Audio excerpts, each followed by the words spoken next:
Okay, perfect. That's great. Well, thanks everyone for coming along today. We are live. I am recording this for future marketing purposes. So if you want to change your name or go off camera, then by all means do. Today we're joined by Chris, who's my colleague at Vermont Systems, and Kevin Stansfield, who's action coach in the Southampton area. Before I hand over to those guys, I want to give you a quick introduction to who we are. We're an IT managed services company based in Southampton, but we cover the South Coast, and we've got an interesting way of managing people's IT, which I'll be happy to talk to you about at some point. At the start of the lockdown, we did a series of webinars around Microsoft Teams, cybersecurity, working securely from home, marketing, etc., and which have gone down pretty well. We've done one with the police. We've done two with the police, actually, Hampshire Police, around cybersecurity. That was pretty good.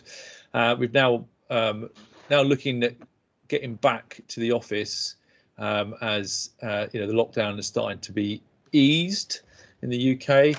And so that's why we put this webinar together. And it's really, there's some good information from Kevin about what things to think about. And then from Chris, he's going to look at IT and what you need to plan, what you need to consider, and what steps you need to take to get your arms around the problem. We want to keep it as interactive as possible. So please feel free to ask questions at any time. Unmute yourself or raise your hand or type it into the chat. That's totally good with us. Okay, so that's the housekeeping done. I'm going to hand over to Kevin, who's going to introduce himself and then go through his slide pack that he's kindly prepared for us. Over to you, Kevin. Okay, good. Thanks, Ollie, and welcome to this event. It's great to see companies like Ollie's and guys at Vermont to be thinking beyond just IT, because a business is such an integrated set of cogs that have to work together, and if you just look at one particular area without focus on all the others, you're not going to get this high performance machine that we're all trying to build here. And so for those that don't know me, I've been coaching businesses now for some 14 years. Before that, I was in accountancy practice and in industry. So I've been involved in really business since I was 11 years old. My parents both had businesses back in 1981. I think my dad started his business. So this is actually my sort of fourth recession. So, 4 of these I've been through. One of them was, so 3 have been in sort of global recessions. One was actually created by one of our customers. So this sort of up and down, flying along, and then suddenly the rug pulled out from underneath your feet, is, I wouldn't ever say it was normal, but businesses go in cycles. We expect every 7 to sort of 15 years something to happen that we just can't foresee. But there is a downtime, and there is as a result of the down, there was always an up. So over these times, you tend to get a bit resilient for it, but more importantly, you tend to have a plan for it. So when it does happen, what do you do? So I did some talks before about what we need to do as we were coming into this. This one now is focused on, like, what do we need to do as we come out? And to be honest, it's not a lot of difference. But the first thing we've got to look at is, where are we in this cycle? Where have we actually got to? So obviously we went through lockdown. For some of you that were shut down completely, that should have been the time where you were training, or you were getting your team to do the training. So it's a bit like a sporting analogy. In the off season, you don't just sort of sit there and drink beer. That's your training time. That's where you do your training. You see some of the athletes at the moment, they're actually saying they're coming back fitter and stronger now, than they would do in a normal season, because they've actually just spent 3 months. They never have 3 months of just training in a normal sporting calendar. There just isn't that amount of time. So they're actually coming back bigger and stronger. So that's really what we should have done. So we're now, really depends on where your business is. Some of you would have been closed and you're just coming into that warming up. Some of you would have been, a bit open, and now you're coming into this sort of sprint phase, okay, where we're really starting to pick up the pace now. Certainly a lot of my clients, we're well into this now, where we've been in the game and we're starting to get ahead of all of the competition. We're 20% up on sales because we stayed in the game during here while everyone else locked down and shut down and did nothing. We were doing all this, and we're now ahead of that sort of period. So wherever you are between here, this period was really where it's a good chance to review your business, sort of look at it, take stock.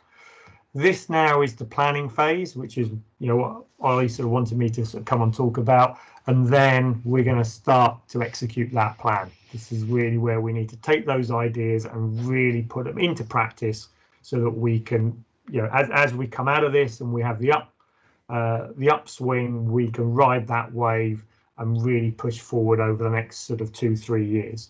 So really, this is the sort of focus. So where we're looking at here is this sort of plan phase. What do we plan? And we all know that planning is important. Anything needs to be done that is important in life needs a plan. If you're going to get married, you'd have a wedding plan. If you're going to build a house, you'd have a blueprint for the house. If you're going to bake a cake, you'd have a recipe, which is a plan. But when it comes to a business, often people say, yeah, I need a plan, but then they don't know what to put in that plan. So if we are where we are looking forwards, then my view of this is there are 4 key areas to put in your bounce back plan. And it's no different to when we came in, it's just the focus is in a slightly different way. So the first area is always, in my mind, finance. Having come from a finance background, and know that whole adage of cash is king, that we've got to have a real look at our financial situation of where we actually are. Then our focus, I think, goes into sales and marketing, is looking where the market is going to be, how we're going to exploit that and actually drive our sales forwards. After that, it's really about our people, so making sure that we use this time to rebuild our team, make sure the strength is in our team, and operationally we are as efficient as we possibly can be. So these 4 areas, I use all the time. It's not, I don't use them just in a bounce back as we are. I always come back to this. So I very much, with clients, we work on a 90-day cycle. So every 90 days we look at these areas and we will find the strategies in each one. The priority will change. So sometimes the priority is down here, sometimes the priority is up here, sometimes the priority is here.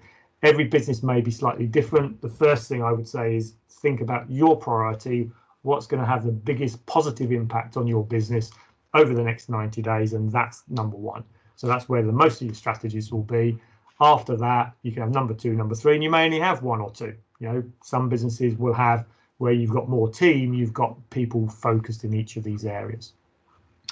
So that's the overview. So the first thing to do is grab a piece of paper, put a big cross in the middle, head them up, finance, sales and marketing, people, operations, and then start thinking about what you need to actually put in place. So if we look at the finance side of things, we've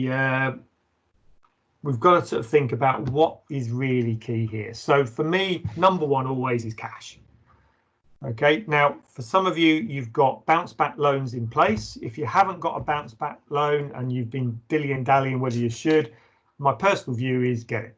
Okay, because it's very, very rare do you actually get given, in effect, free money. It's not free, it's free for 12 months.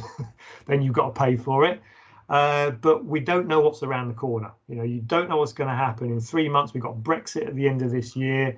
If you've got a chance to have cash in your bank at this stage, I would say take it.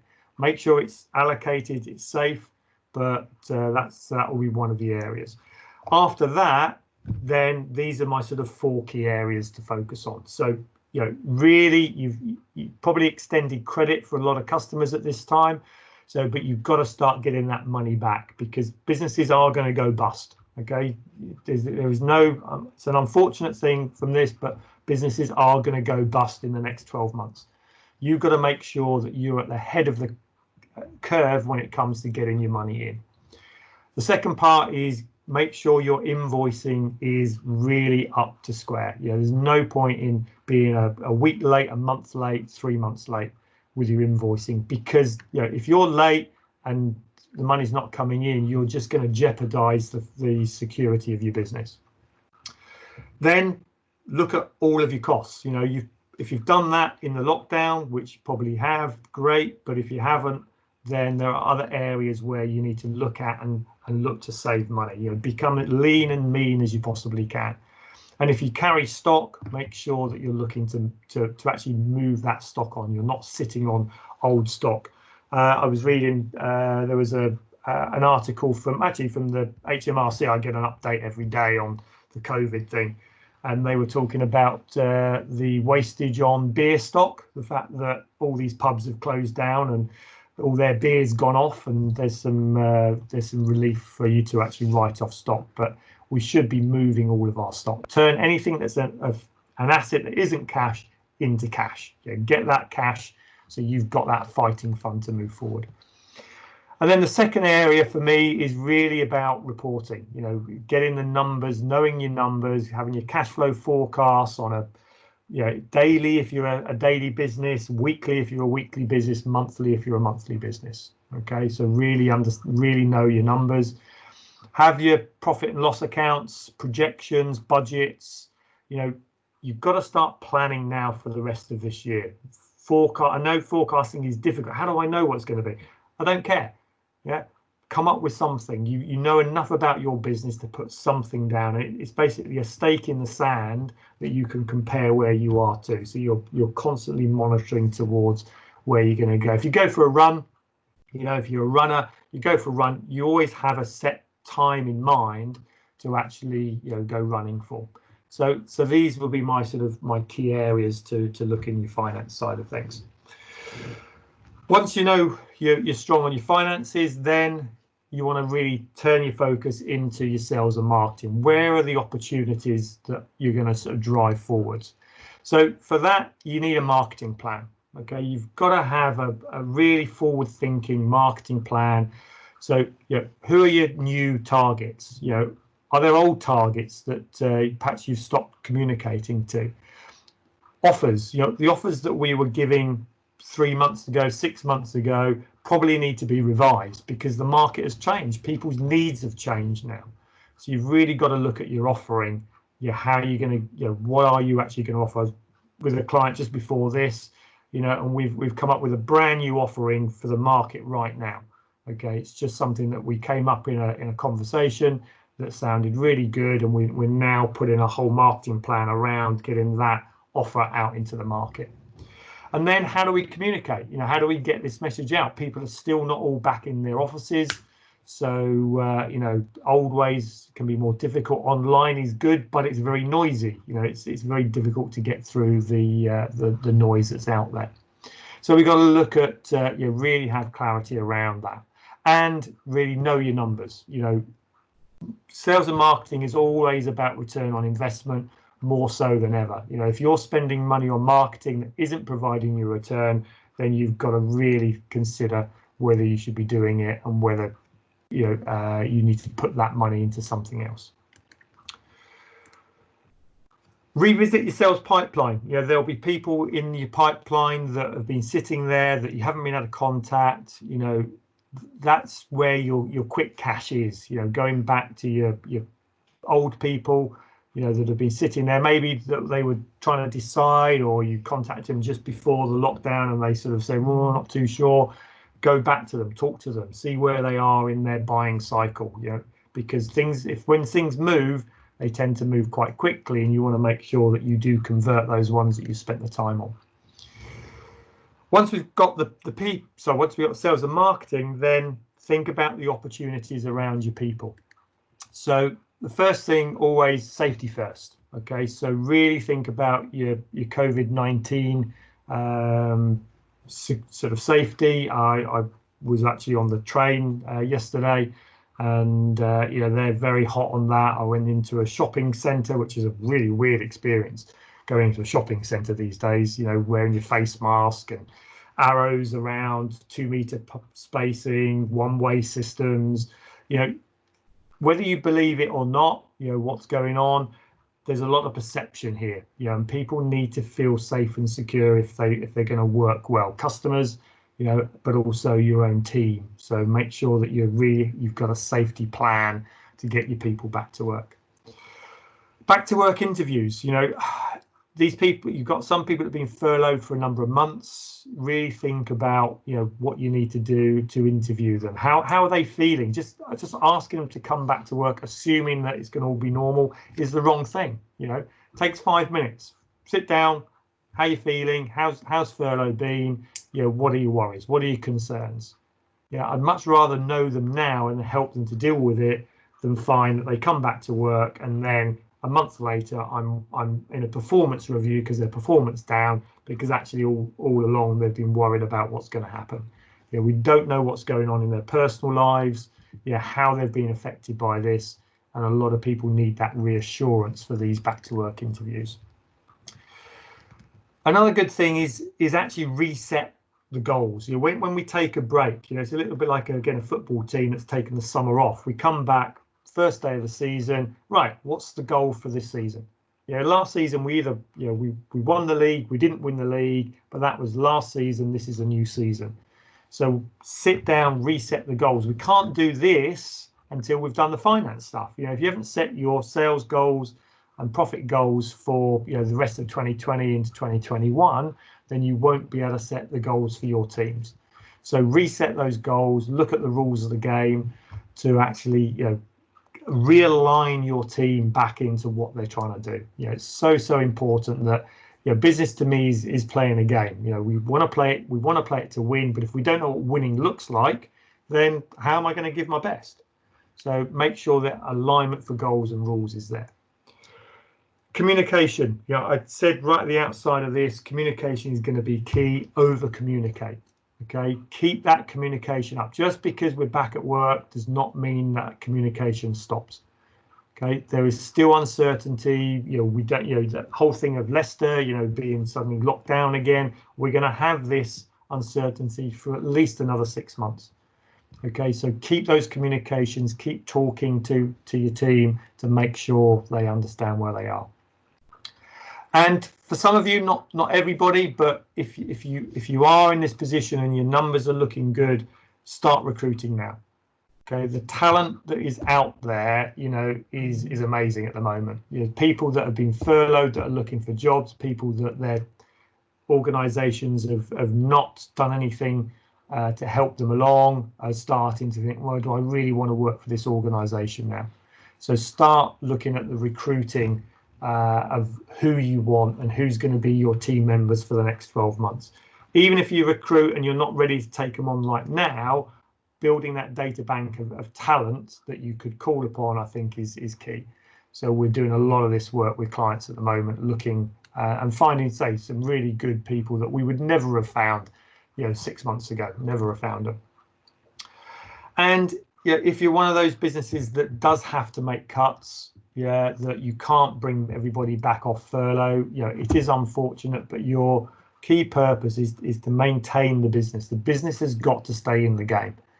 If your business goes bust because you didn't get rid of people, then it's not just the people that you would have made redundant. Life's now a mess. It's everybody else's. So there are some tough calls that you're going to have to make. You're going to have to look at this, look at your numbers. Have we got the right balance of people to sales? Can I carry this? And if you do have to do it, my view is always, if you're going to make cuts, make them hard. Do it hard to start with. But if you are going to do it, do get professional advice. Do not make redundancies. I'd say in the normal times, don't do it without professional advice. Now is even more so because of the furlough, because the way it works, and the systems are going to be scrutinized and quite a lot if we don't do this right. So get some proper advice for that. The final area then is your operations.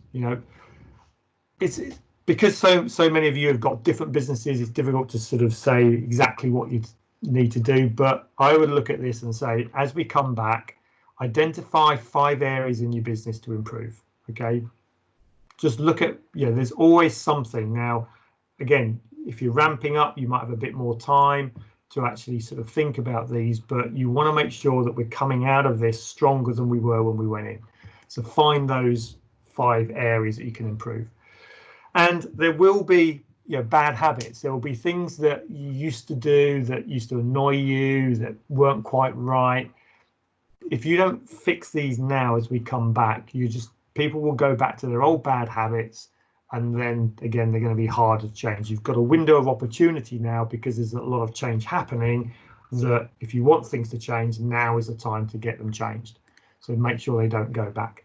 And in a way, treat today is like the first day of a brand new business. What would you, if today was the first day of your business, what would you have in place? What would you do? All of those things that we didn't do right or messed up in the past, you can forget those. It's a brand new sheet of paper. Write out exactly how the operation should work, which is really, really key. And be prepared to invest in efficiencies. I think now's the time to invest in new computer systems. Get rid of those old computers that have been slowing you up. Invest in software that is going to automate processes more. We're doing a lot of work at the moment. If you've got that bounce back loan and you're wondering what to do with it, I would say really consider investing in people and processes. Make that money work. It is no good sitting in the bank earning you 2-3, nothing interest. And then in 12 months time going, oh, well, I better repay this. You've got some money, make it work. Turn that 50 grand into 150,000. But don't just do it from a whim or an emotion. Do it from your plan. Plan it out. Look, really set those targets of what you need to do. So really look at what you can invest, to move the business forwards. And the old adage, who fails to plan is planning to fail. This is your time now. We've still got, July is still going to be a bit of a, an unknown month. You've got time. If you haven't done your plan already, July is the time to put this plan together. If you want a bit of help, that's what I do. I'm still giving an hour, an hour a day aside to business owners who want a bit of help with their plan. If I can help anybody, then I will. It's so important to think about this, to go through the process. And don't forget that the plan is not necessarily the end document. It's the process of the planning that is the most important. That's where the ideas come out. When you go into battle, you've got to be prepared to throw the plan away, but the process itself is vitally important to make it work. And that's it. That's my top 4 areas to focus on. Are there any questions? Silence. Silence. There was always silence. Is a chat box working, Ollie? Yes, it is. Chris is on mute. If you were saying something, Chris. Sorry. Thanks, Ollie. Yeah, I've got a question to kick you off, Kevin. Great. You sort of emphasised planning there at the end quite a bit. Do you find, as business owners, business managers, we're good at planning? As human beings, we're awful. As human beings, we're awful at planning. Okay. It's a natural thing. We're not built to plan. Yeah. If you go back, if you look at the psychology of the way our brains work, certainly when we're in danger. So imagine a big bad wolf comes into the room to attack you. Are you going to sit down and write a plan to escape that wolf? No, you're going to run away. So we're built to run away. We're built as a fight or flight animal. Okay, that's millions of years of evolution. Instinct is fight or flight. So that's what we're good at. Actually sitting down and thinking forwards and planning, it's part of our brain called the neocortex, which is our thinking brain, which is slow, it's cumbersome. It worries, it frets, it sees dangers, that it looks in the woods and sees things that aren't there. Okay, but the more you do it, the more you work that muscle, and the more you actually think about planning and what it can do, and the more you enjoy it. And it's not. It should be an enjoyable experience. Planning. I love planning. It's great because I can plan for this. I can plan for that. We have a number of different ideas of what I want to do. And you get used to actually doing those those numbers, and then it's easy. It's you know, I can do a plan now for my own business in 15 minutes. Because you practiced it, and because I just practice it. It's just natural for me. You know, I can sit down, and it literally is. It's using those 4 boxes. Right, what's 3 things I need to do in each? Great. Am I clear on that? That's it. Great. Let's go for it. But that's come from years of experience in it. You know, when you're sitting there, you know, coming out of a crisis like this with, you know, there are a lot of worries of, you know, what's going to happen, you know, what's over here, and my big thing for that is control the controllables. Everything else forget about. You can't control Brexit. Brexit is, you know, it's out there. It's going to happen. Who knows what's going to happen? COVID-19, I can't control it. It's going to happen. What can I control? What I can do today. What I can do next week. Okay, these are things we've got to, you know, there's a lovely sort of book called Don't Sweat the Small Stuff. You know, the stuff that's outside your control, don't worry about it. You know, be aware of it, plan for it, but don't let it stop you in your tracks, because that's what kills you. And procrastination is the biggest killer of dreams. You know, if you procrastinate and worry about it and think about it, that's when you don't move forward. If you plan, you stop procrastination, because you've actually said, this is what I'm going to do, this is my commitment, and then you actually make it happen. Yeah, awesome. Thanks, man. That really resonates with my experience, and I think we went through a phase with our business where we weren't good at planning at all, and we didn't get good results, and we felt inadequate in a way, or we thought everyone else is clearly really good at planning, and we're the only people that aren't, and you know maybe we're not sort of, you know, cut out for this almost. And but as we figured it out, got help, got better at it, built those muscles. It's really interesting, and it's great actually to hear that, Kevin, that you know that we're not the only ones that were in that position. It's really, I mean, if I did a straw poll of, you know, all the businesses out there, I'd probably say less than 10% had a written plan. You know, and if you go back to a life plan, actually people planning out their life, you know, it's 1%. Right. But when they study people that have had success and they say to them, you know, do you plan? Most of the successful people say, yeah, I plan. It'll be different formats, different ways of planning, but the process will be there. Now, there's no sportsman on this planet that doesn't go into a game without a plan. And it's the first thing, you know, they work with their coaches. Right, what's my game plan for today? They don't just turn up and say, I'll just swing a golf club and see if I hit a few balls in the right direction.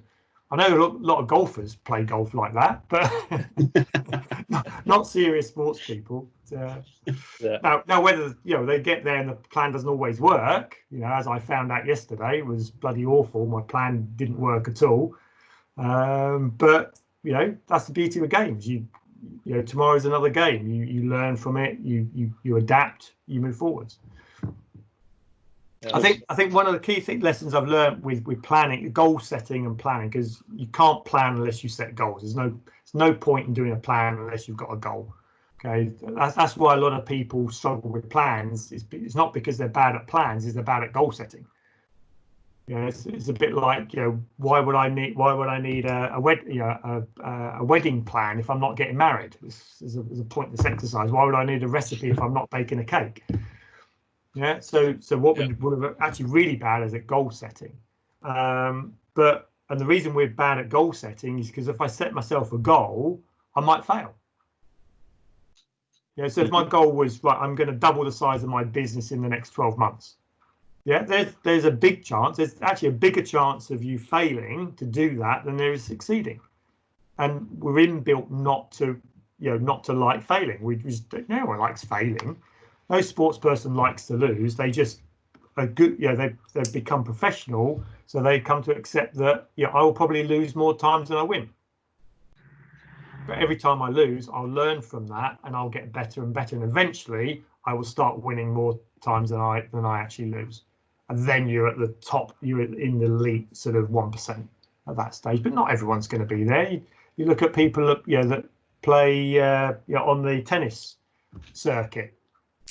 Yeah, how many of those people actually go out knowing that they're going to win a Grand Slam? How many? 3. Yeah. You know, Yeah, mate. Djokovic, Nadal, and Federer.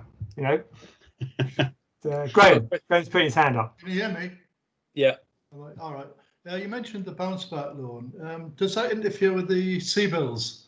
Because we're applying for a CBILS loan, which is we're applying for 250,000. Great. CBILS, same thing. Yeah. It's not the same thing. The bounce back is easy. You can do that online. You get it almost automatically because it's 100% guaranteed. CBILS, you've got to do a lot more work to get it. CBILS, you've got to do a lot more. It's the same principle. It's a government-backed loan. But if we get the CBILS, can we get the bounce back as well? It's one or the other. One or the other. Yeah. All right. Yeah. No, it's basically what happened was the CBILS was the first thing they set up, and the banks made it extremely difficult for anybody to get it. Yes, they do. And so everyone was going, well, I can't get this, and they're both saying, look, I only want 20 grand, 50 grand. Yeah. So that's when they changed and brought the bounce back to make it really simple. Okay. Anyone can get 50 grand. But if you want the 250, then yeah, the CBILS is good. The stats are getting better. It was around about 10% that were getting them. It's getting better, but yeah, you do have to put a lot of work into it. Yeah, we're jumping through all the hoops at the moment for CBILS, but if we don't get that, we'll just go for the bounce back. If you want to cheat, I've just had one with a client, and they sort of want the money but don't need the money. If you see what I mean? We're in the same position. Yeah, so it's a little bit more than a nice to have. Yeah. They've got a very good trader. They've been trading for a long time. Very good trading for the last few years. And the cheat of the system is Funding Circle. Funding Circle. Funding Circle. Yeah. So if you want, Graham, if you ping me an email, I'll introduce you to my guy at Funding Circle. They got approved for £250,000 loan within 24 hours with no work whatsoever. Okay. It's going to cost you a little bit more than the bank, so you're looking around about 5% interest rate, which is still good in my book. You know, your business borrowing at 5%. Yeah. And I think there might be a few bits of fees to add on to that, but if you don't want to put the business plan together and be talking to banks, etc. Yeah, it was for them. It was a no-brainer. It was a case of, look, if we get it, we get it. If we don't, we'll get the bounce back. Yeah. And they put it in. They got, actually, I was surprised they got the full 250. I thought they might get 150, but they got the full lot. Yeah, we've put everything together, so we'll persevere with that through HSBC. We're talking to. If not, I'll come back to you, Kevin. Come back to me, and yeah, I've got contacts that will. You've got to hit certain criteria, but which I knew they would, which is why I said, look, just if it's there, go for it. Yeah, you mentioned investing, and that's what we wanted for. We want to completely revamp our IT system, get rid of our in-house servers, go completely in the cloud, get rid of our phones in the office, all that sort of stuff. I mean, that is the problem with the CBILS. The bank will look at it and say, well, you want it for investing, therefore it doesn't qualify. Yeah. they only want to help those people that are dying. I won't tell them that. I'll keep that up. Yeah, you've got to put a case together that says, oh, no, we've been terribly affected by COVID and we're not going to survive unless we get this money. Then they'll give you the money if you say, actually, we're a really healthy company. I've got a company, we've doubled in size in the last 6 months because of COVID's helped us. We want 100,000 to invest in some new equipment, and the banks won't lend it to us. Wow. They said you haven't been negatively affected by COVID, so we can't give you the money. Doesn't surprise me. And it's like, sell you umbrellas when it's not raining, and then take it away from you when it is. But that's, I'm being very. A lot of the banks are being quite. HSBC are not too bad actually. But yeah, my experience of the CBILS loans has been a ball ache, every single one that we've got, and we have never got the full amount either. Whereas the Funding Circle one was literally 24 hours, a phone call, an online form, send some accounts in, some bank statements in, job done. Right. Great tip. Thanks, Kevin. That's a really good tip, and very interesting about the Funding Circle. Okay, so unless there's any more questions for Kevin, if anything comes up, we'll save that towards the end. But if Chris, if you want to pick up now and just go through planning around IT. Yeah, thanks. And thanks, Kevin. It was, excellent, really valuable insights. And I was really just keen picking up on those questions about planning. Because what's been interesting from our, to give you a little bit of perspective on what it's like to be the IT people in a pandemic. Not that, you might not care, but hopefully you care a little bit in terms that you need their help.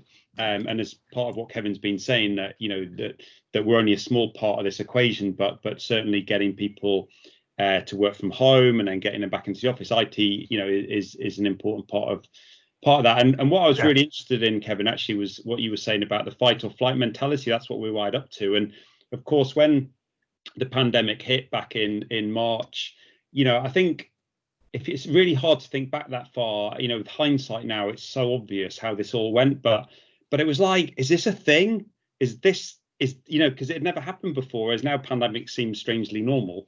But is this really going to happen? And it all really kicked off so fast when it happened. It was like this tidal wave, like coming in, wasn't it? For all of us in our businesses, figuring this out and what's going to happen. And actually, what you probably found was that your IT people did an incredible job of, within the space of days. I mean, we certainly, us as a company, it was about a 4-week period where we moved, 1,000 people, 1,500 people from working at home, working in their offices to working at home. And if you'd have said that to me at the start of the year, hey, Chris, can you do this project in this amount of time with basically no budget? It's impossible. Yet we did it, and we're not the only people that did it. I'm sure your IT people did exactly the same thing, whether they're in-house people or an outsourced company that you use a bit like us. IT people did an incredible job. My team, I didn't do any of the work. My team did the work. They did an incredible job of getting people set up remotely, figured it out, got it all done. And I think the big danger is that really ties into that fight or flight thing, Kevin. I think you said we were brilliant at that. The adrenaline was pumping. We were like the fifth emergency service, keeping businesses going. And the team loved it. But it's not going to be like that on the other side. And I think this is one of the things that I see that maybe some of us, certainly talking to businesses as we do quite often, I think some of us are sleepwalking into this thing that will just bring everyone back, phone the IT support desk and say, I've got 20 guys ready to start work today, get them working. And the IT company, IT guy, he's not going to thank you for that this time around. Like he did his goodwill thing, and he worked bloody hard for that. And he's not going to love that. And a lot of IT organizations now starting to put restrictions around that as to how they're going to handle it, how are they going to protect day-to-day business. A little bit, Kevin, like you were saying about, the people that have done their planning are going to get priority, and the people that haven't, maybe you're going to go into a second queue. And I think that's fair, and because we've got to manage this. And I think that's just wanted to give you some perspective on that as business owners, business managers, that hopefully our IT people are coming to you around about now, or maybe they've already done it, or they're going to do it soon. Hey, what is the plan? When are you bringing people back? What are we going to do with that? What's going on? Because otherwise we're relying on that fight or flight response, and I don't think it's going to be there on this side. And it doesn't need to be there because we didn't have time. None of us had time to plan coming into this, but now we do have the opportunity to plan. So I'd really want to encourage you to take it, because, and again, just picking up on what Kevin was saying around, treat it like the first day back in the office. And it's a new business, this is a new thing. We're doing this new thing together.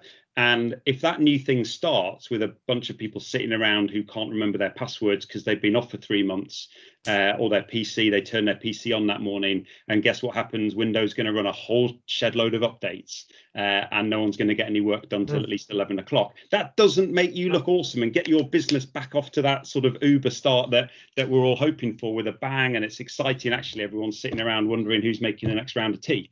So a little bit of planning. So what we're doing some exercises with our clients at the moment, and I was just, sharing this with Oliver the other day, and he said, hey, look, can we do a webinar on it? So look, what I'm going to do is I'm just going to share with you just to go through, and we're going to make this workbook available to you after this today. We'll put a link out to you, but just to see just to show you what we're doing, how we're helping people with this, and that can maybe be something that you're welcome to use it. Your IT people might have their own planning document. That's fine. So what I've got is we just put this workbook together. We use it for all of our clients. Obviously, if you're just using it for your own company, you wouldn't need to fill in this top bit. But what we want to know is, how is this return going to look? When are different groups of people going to be returning? Is everyone coming back at the same time, or more likely it's going to be in a staged approach? So when is that? How is that going to happen? Just so we can start to set a timeline out. And really important, if you've got people coming back and you haven't talked to IT, if this is a short-term thing, you need to, tell them really quickly, because then they can help you. The less time you give them, the less quality job they can do, because they can't do that planning piece. So, and also sharing with your IT people how that decision is going to get made, so that that we can stay in the loop with you guys as making business decisions around how long it's going to take maybe to get things set up, rather than you making a plan in isolation from the people that are going to help you to get there. And it's not just the IT people, obviously, you need to speak to, but maybe other suppliers as well that are going to be as part of this. And then we've just broken it out into all the different areas you might want to think about. So you thinking about things like remote access. Now, one of the things that happened on coming into this is you might have had great remote access solutions already in place, and it was dead easy to get your team working remotely. Other people didn't. And I guarantee that some corners were cut setting up remote access systems really fast. And what you don't want to do is, as you bring people back in, is leave those doors open, because that's a security issue. And you've all probably seen the headlines around cybercrime becoming an increasing problem. So if you've opened VPNs up, or remote desktop session, and you don't need those anymore, make sure you tidy up after yourselves, so that things, so that you retain some good security. So that's listed out there, so you can think through that, work out what needs shutting down. Remote desktop servers, have people been using a remote desktop server that or a temporary PC and they're going to go back to a different system? Have they been saving documents onto that machine or onto that system, and then all of a sudden it's not available on their office PC, and so that work they have been doing from home isn't available now they come back into the office. Just a couple of other things. Printers, some people took printers home with them because they needed to keep printing invoices and that sort of thing. Really great opportunity to review. Hey, did you use that printer, or did we figure out how to do this all online now? Do we still need to? So printers are so old-fashioned and they're so flaky. Like they're one of the, like when we look through our call logs, printers are one of the most common things that break. So if you can do without printers, it's a great opportunity to do that. But as people bring the printer back, who's going to be on site to test that to make sure it's working? And the same with computers. If you took computers home, a lot of people did this, took a PC under the desk, took it home, plugged it all in.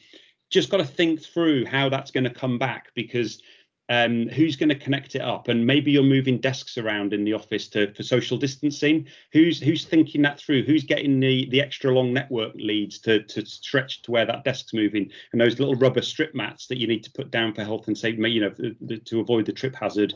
What's happening with that? And these computers that are coming back in, because if you bring it back in and you connect it up, yeah, it'd probably be fine. If it isn't, your IT support are probably remote, and they can't then connect to that machine to figure out what the problem is. And so now, again, you're stuck in this catch-22 where IT are really struggling to help you remotely. So maybe just thinking through who can be on site to help through any glitches, any snagging that might happen.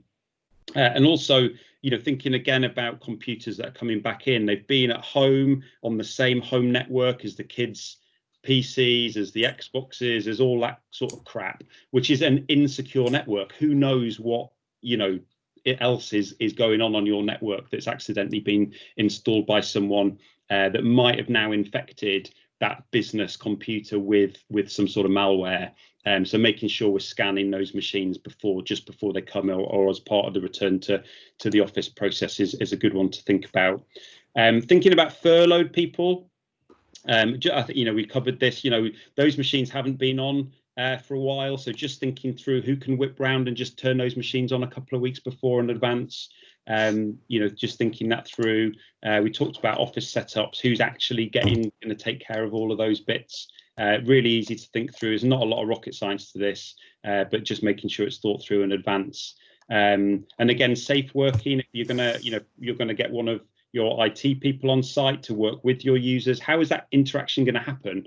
Bring the PC in. Where do you put it? Now, who wipes that down? Now the IT picks it up, and it's like this dance you've got to coordinate. Which sounds sort of really dumb in a way, but just thinking that through so that it goes well, and that you're impressing your returning staff with this well-executed, well-oiled plan to do that. Furloughed staff we've talked about a little bit, and I think forgotten passwords is going to go to one of the top support requests, because people haven't been in the office for 3 months, been at work for 3 months, and they can't remember their passwords. It's really easy just to get a password reset done on that in advance.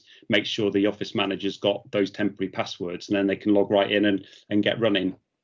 It's a real good opportunity to impress people with your newfound planning skills that Kevin's taught us. And also what projects and changes have happened. Maybe you have taken the opportunity to make some improvements during lockdown, whilst it's been less people there. But now you've got to get all those returning people up to speed, and how's that going to happen? That might be a real little thing, like you might have turned on multi-factor authentication to add some extra protection for security, and so those returning people need to know just how to get set up on that, or you might put in some sort of new system or whatever else to make sure that's all done. So just hopefully, just whiz through that, but just hopefully to see none of this is difficult. It's something you could sit down to do, but this sheet would hopefully guide you through doing that. And what we've done with the sheet is that in each section, as you go through, you might have spotted there's a required action that you can put a checkbox in, and is any staff communications required? So for each line item, is there an action, or is there a communication piece that it needs doing? And then we've got tabs here so that you can just start to collate the actions as you go through this planning exercise.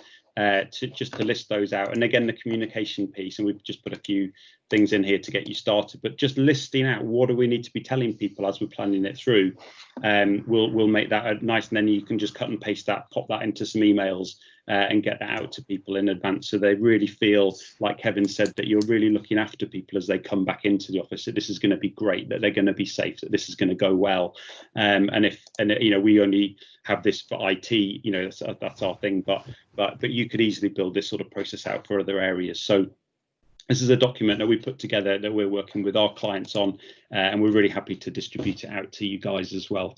If it's useful to you, just to help with your planning, you can work with your IT people to fill that in. And we're a little bit like Kevin. Our view is that the better this goes for everyone, the better it's going to go for us, because if the Hampshire economy, if the British economy does well because we've done a good job of this, then that's got to be good for everyone. So we're happy to give a little bit of value out, where we can do that. So that's all I've got for you today. Happy to take any questions on that, or any more questions for Kevin. Back over to you. Thanks, Chris. That was good. So do we got any questions from anyone? Graham, Eddie? No, all good, all self-explanatory. I have an observation, I think, more than a question. It's really refreshing to see an IT company taking this forward in a way that's not just utility-based service, because anyone can do IT if it's just about feeds and speeds and connections. What we're seeing, we do a lot of work with clients putting them through ISO accreditations, and it's the people that are getting on top of the game there. And this approach is really refreshing to see. So thanks very much. And what I'd like to do is try and book a session with one or two of you, Chris or Oliver, to talk through and see if there's anything we can do with our clients to see if they ought to think about switching providers, because they're just not getting this level of service. Wow, awesome. Thank you, Eddie. Yeah, that's great, Eddie. I'll contact you after the call, and we can. Sure, thank you. Yeah. I think, picking up on Eddie's point there, it's it's something that we've been working a lot of clients on, is looking at your customers and going above and beyond, and looking at your proposition. We are not just providers of this and that. We are all here to help our clients to achieve their goals. And talking to them and finding out what they need and supporting them is key. If you want to keep a client long term, that's what you have to do. Otherwise, you're just a commodity. And as we know with commodities, I'll just change the cheapest provider. Yeah, but people are not going to. I don't think that's going to work in the service new, these guys are producing. The new regime. If you can get it 10% cheaper, you're not going to go because, well, I'm not going to get that level of service somewhere else. And I think maybe that's something that will come out of COVID is we move away from this idea of cheap. That no one wants cheap. We don't need cheap. What we want is value. But we have to be better as as the suppliers of value to actually explain what that is, because people are not sitting there and try and work it out for themselves. We've got to be very explicit with that, and I think doing things like this, like Ollie and Chris have done, is just testament to that. That it's beyond delivering the service. It's the whole package, which is key. So, yeah, awesome. Chris, yes, just a question. We've been using Zoom extensively since the lockdown. I've never used it before, but I think it's absolutely great, and we've got loads of benefits from it. And it's something we want to encourage when we go back. But we're not sure whether we stick with Zoom or we go to Teams, or maybe there's another option. Have you got a preferred option? Yeah, great question. And it might be Eddie's might have some comments on that as well. It'd be interesting to see. But from our perspective, when lockdown started, let's say before March, right? I thought every video meeting tool was broadly the same. It allowed us to do what we're doing today. Get your face on the screen, have a chat with each other. But I think, and I'm sure, all of us maybe know an awful lot more about video meeting solutions than maybe we ever wanted to know at this point, between doing business ones, this sort of thing. But also, I'm sure you're the same, you sort of doing Friday nights with a glass of wine with friends and family, and Sunday afternoons with, it's all sort of, spend half our lives on video calls now, don't we? And so what I would say is, they've all got strengths and weaknesses. There's a lot of security sort of headlines around Zoom, particularly. A few weeks ago, which maybe why you've got a caution on that, Graham. Am I right? Is that also why you're questioning the use of it, or not? Not so much? We're just wondering what to use going forward. That's all. Okay. We want to adopt it as a general tool for the company going forward. If it's worked well for you, and people know how to use it, then that's maybe a good place to start. We use Teams because our email system and a lot of the other tools that we use are a sort of Microsoft centric. So we're sort of into that Office 365 environment. So for us, it was just the default first place to go.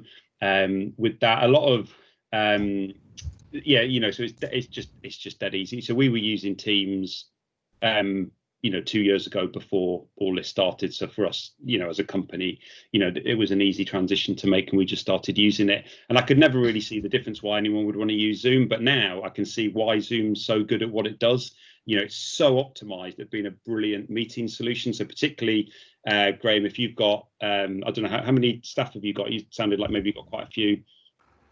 About 140. Yeah, 140. So we're like 10 people. You're 140. So, if you wanted to get 140 people on a Teams meeting, that's not going to work so well. Whereas Zoom is brilliant because you can have that gallery view and people can see each other for bigger meetings. I think that's a fantastic feature. And with breakout rooms in Zoom as well, again, brilliant. If you're doing a sort of longer meeting with people, you can break them out into rooms, have some discussion, come back together. I think it's some tremendous features in Zoom that Microsoft just don't have yet. In Teams, whereas if you're backing into that Office 365 environment, and then it does interoperate really well with that. So it's really hard for me to give you a straight cut answer on it. We'd probably have to spend a bit more time talking about the requirements. But I just wanted an opinion. That was all. Yeah. Is that enough of an opinion? I've been through the same thing, Graham. All of my coaching up to now has really been face-to-face or telephone. Lockdown came in, I had to jump into a platform quickly. Somebody said Zoom, I went on it, I picked it up really, really quickly, which is what I love about it. It's so easy that people are IT literate will get it very, very quickly. I still struggle with Teams, trying to work out. It's not intuitive. It's a bit like an iPhone against other things. Some things are just so intuitive. But now I'm looking for what's the next, what I actually want from a system. And Zoom has some limitations to what I want. So, I'm looking at other systems to actually allow that. So my gut is you'll probably have Zoom to do certain things and Team to do certain things, and you'll probably have 3 different platforms because no one actually does everything perfectly, which is a shame. But Okay. It may well develop more. But I think, like a lot of things, the one that will work is the one that you get behind and make work.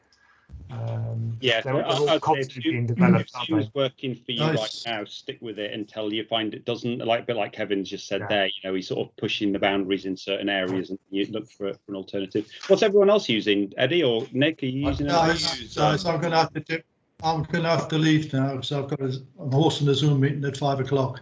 Oh, Thanks right. for your comments and Hope it goes well. Thanks, Graham. Cheers, Graham. Thanks, Graham. Yes, I use join.me, Oh yeah. which is fine. I use that because I do a lot of one-to-one collaboration on documentation, that sort of thing. Okay. And it works really well for that. So I would have said to that question, although the guy's gone now, don't lead with the technology. Which technology would you buy? It's got to be what's the requirement, and just map out what it is you want to do first, because we can all get sucked into a shiny technology sale. But what we want to do is find out what they want to do first, and then find the right solution for that. And it may or may not be Zoom, which is a great product, but it really does depend what you want to do. What you want to do? Yeah. It goes back to you got to have a goal first, and then you put a plan Exactly. together, and then you go out and find something that fits. Because there aren't any bad video conferencing solutions left. I don't think they're all reasonably good most of the time. I've been using Google. Because, Oh yeah, that's a bit bad. because when Zoom came out, it linked into Google beautifully, and you pushed a button and it was there. And then Google obviously woke up and thought, shit, why aren't we doing our own product in this way? So they've suddenly chucked theirs in. And I thought, oh, that would be great. I'll use that. And it was awful. The streaming quality was terrible. It was crashing all the time. And it's like, geez, normally Google at the cutting edge, but they've been left in the dust on this one. Yeah. Because they had Hangouts, 2-3 years ago. I was using Hangouts. It was awful back then, and I gave up with it. So but now they call it Google Meetings or something, and it's still rubbish. But, Yeah. Well, what do you expect from an advertising company?